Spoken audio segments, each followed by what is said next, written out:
it ultimately came back to boundaries. That is what really, really destroyed our relationship when I was in high school. It's because she wanted, it was okay when I was having all these adult responsibilities and acting like an adult when it was helping her and not requiring more of her. But as soon as it was me coming into my own adulthood, she didn't know how to handle it. And I can't blame her again. I don't know how she did what she did. I don't know how she did what she did. I really don't. Being a teacher whose work never ends and coming home to 3 kids and then having to drive me around, I understood it. But I was capable of communicating that with my mom. And all the other adults in my life allowed me to communicate with them. The parents of kids that I babysat for, they would come home and I would talk to them for an hour. They'd come home at midnight, I'd talk to them till 1 a.m. before I'd go home. All the other adults in my life allowed me to engage with them like the advanced child that I was. And it fed my soul. It fed my spirit. It's what I longed for and what I needed. And I did not get any of that, nothing, from my mom or my dad. And ultimately, it was due to the divorce and the stresses that that put on my mom. Again, more from her perception than from us saying, I mean, we would have been just fine. In my mom's head, I think she built up a lot more worry and fear than what we were really facing. But understandably so. Well, so, not surprisingly, when I met an adult who happened to be an older guy who saw not only in me, this guy saw, he was an ultimate coach and motivator. And whether it was in the restaurant that he ran, his brother owned a restaurant and he was the manager of it, and a lot of us that played on the basketball team, a lot of us worked there as our part-time job.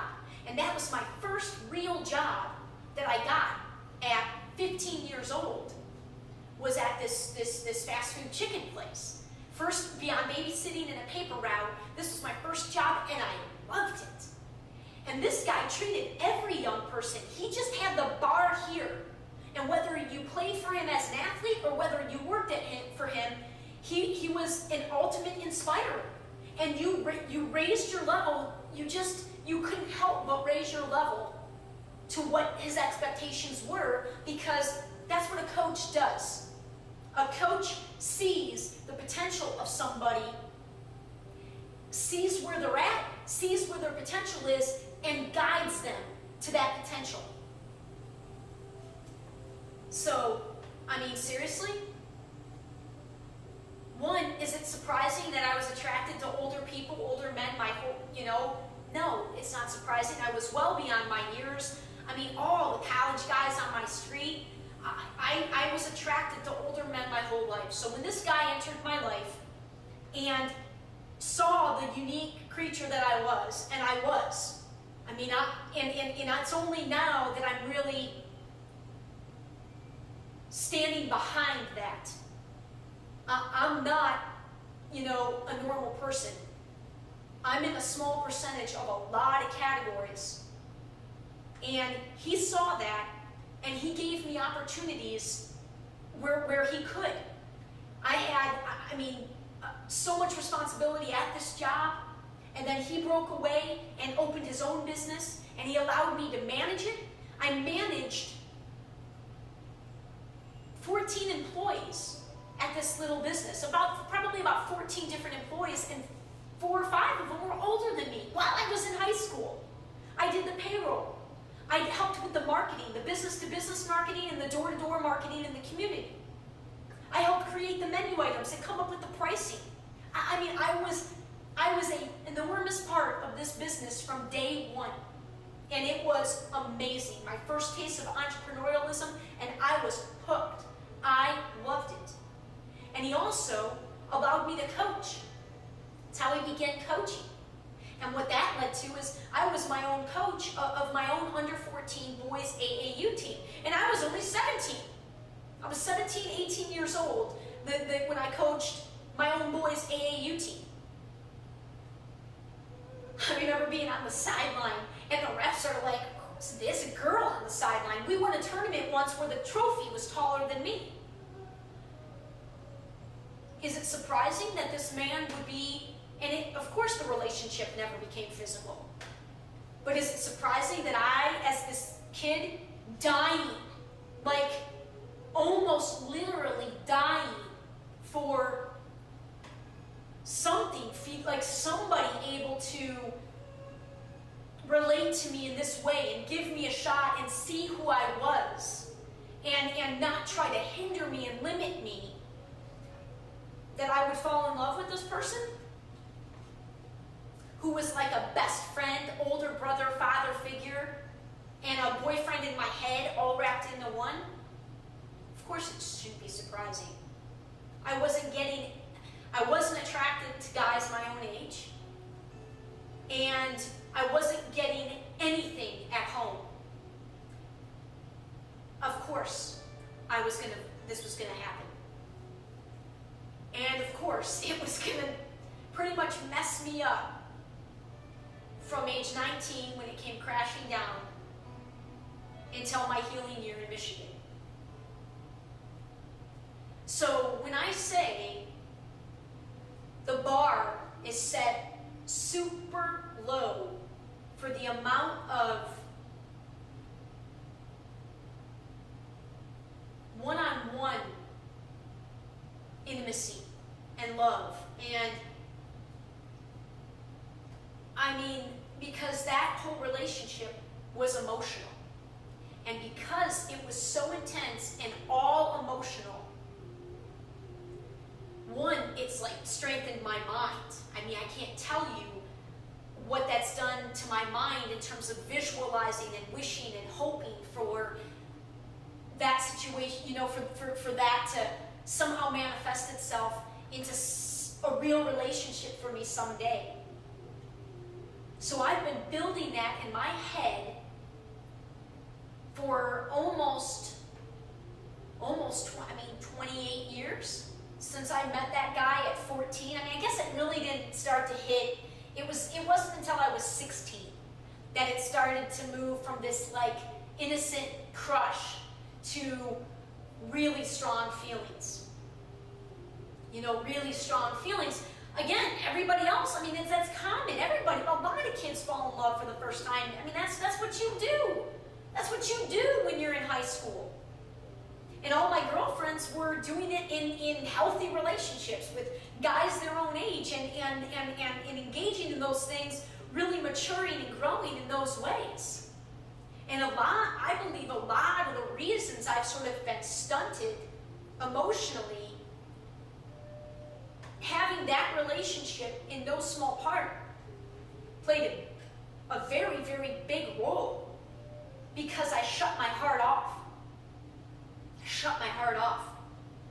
Because much like you do when you're in love for the first time, you don't have the boundaries, right? You're just innocent. And so when that friendship had to end, all these years ago, 18, 19 years ago, I was destroyed.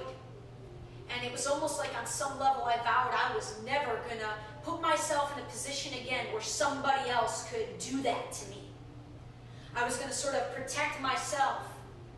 And I met the man that would become my now ex-husband. I met him just a few months after that friendship came crashing down. And we started dating, and we didn't, let's just say, not an accident. And I didn't really admit that to myself until I was a couple years into my marriage and feeling very, very, very unhappy, had to get really, really honest with myself about why I got married to him. And I had to get really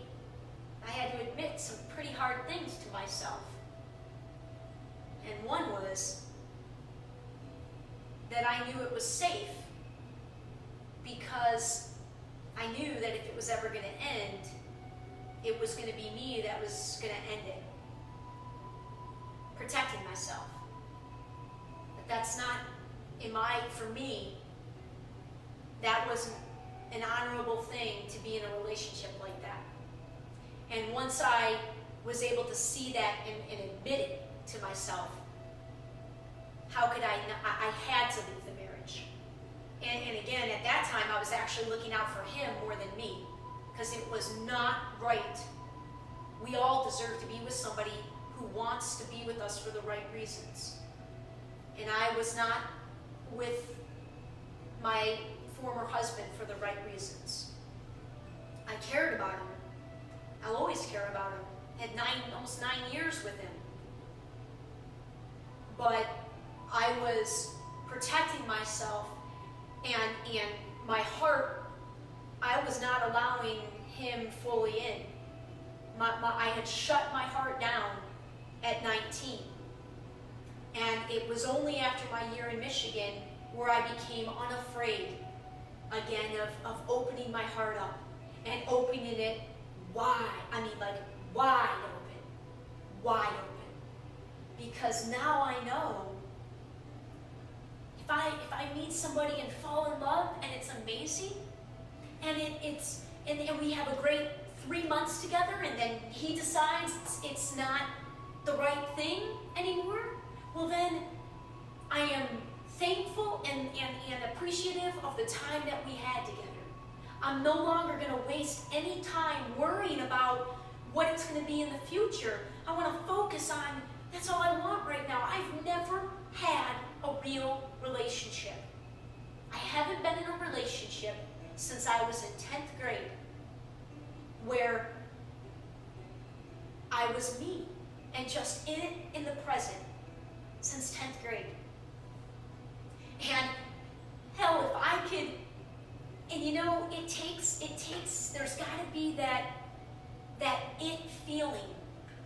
And I haven't had that it feeling for many people in my life. Like that, you know, that feeling where it feels like it could be something more than just friends. I mean, I've met plenty of, you know, one of the other things that's tripped me up here in the past couple of years is this concept of one love. Because I also realized I had sort of, and I don't think I'm alone in this, like this childhood, like this childish categorization of love. All I saw was family love and romantic love. I really didn't even have a definition for friend love. It was kind of like family love and romantic love, and I didn't really have room or understand or witness. I don't know, like it's just my St. Pete friend, who is a huge, you know, has played a huge role in this journey. She's the one that's tried to really kind of drill into me, there's only one love. And so the way I've tried to take that in and incorporate it is to instead identify the connection that I feel with people. Because I think that's when we say, I really love somebody.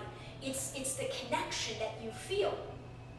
But now that I'm in this new place where I'm not afraid, if I fall in love with somebody or if I have a relationship, any sort of relationship with somebody, and the time for it comes to an end, I'm going to choose to not be sad like I used to do. I'm going to choose to focus on all the time that we had together and all the happy memories. Because why would I choose to do anything else? If it's going to make me sad, don't focus on the sad. And I don't want somebody to be with me in any sort of relationship or friendship if they don't want to be. So I've tried to, you know, understand this in this new place in the past 3 years of opening my heart up and really ready to be in a relationship. I haven't felt that strength of connection. And even when you feel it, I feel like you don't know until the kiss.